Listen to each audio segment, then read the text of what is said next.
Hello engineers, welcome to 13th lecture of ASME BPVC Section-VIII Division-1 Code Training, that is UG23 Maximum Allowable Stress Values.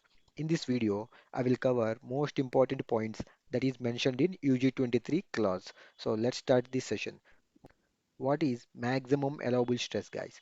Maximum allowable stress is the highest stress that a material can withstand without experiencing any failure or yielding. Yielding means deformation. So it is the crucial factor in engineering design, especially for pressure vessels, pipelines, and structural components. The maximum allowable stress value depends on material properties and operating conditions such as temperature and pressure.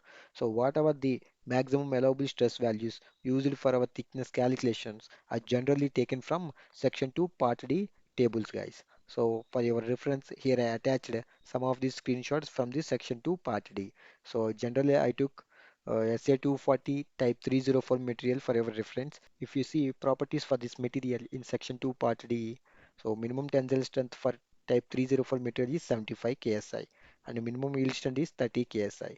And you will find maximum allowable stress values for different temperature regions. So if your vessel is operating under 100 degrees Fahrenheit, you will select this 20 KSI.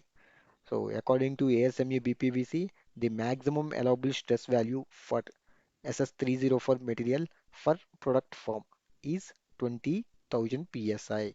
So if you are selecting for welded pipes or tubes, the maximum allowable stress is 16,000 psi according to ASME Section 2 Part D. Before moving into the next point, if you are new to my channel, so welcome to Mechanical Training World channel.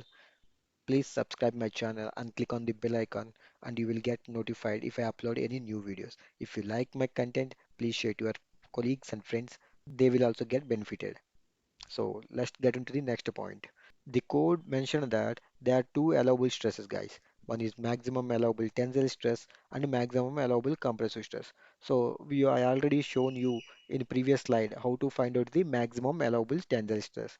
So that is, uh, if you refer section 2 part D, you will get maximum allowable tensile stress values. So let's focus on maximum allowable compressive stress. The code didn't given compressive stress values for the materials, but the code given that the maximum allowable compressive stress should be smaller of the maximum allowable tensile stress and value of factor B.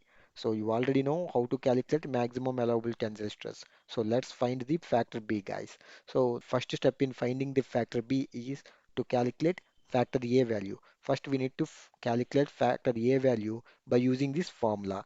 So we already know radius of our pressure vessel and thickness of our pressure vessel.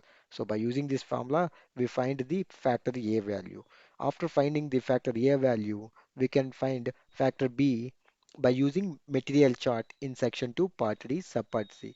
So if you go to section 2 part D subpart C, you will find this type charts for different materials and for different yield strength.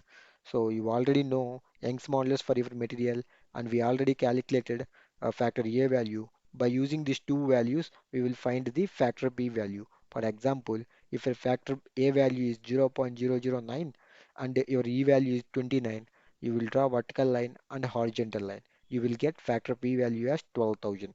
So like that you need to find the factor B value.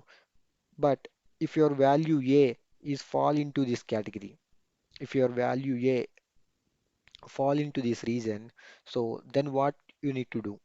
Don't worry, the code already given one formula if A falling in left side to the graph. So B equal to AE by 2. So you already calculated factor A, you already know Young's modulus for your material. So you will calculate the factor B value. So I hope you understand how to calculate maximum allowable tensile stress and value of factor B. So whatever your calculated compressive stress value should be less than the smaller of factor B value and maximum allowable tensile stress value. So I hope you understand all the points in UG23. If you like my content, please share to our colleagues and friends so they will also get benefited. And don't forget to subscribe my channel. And if you have any doubts, comment in the comment section. Thank you guys.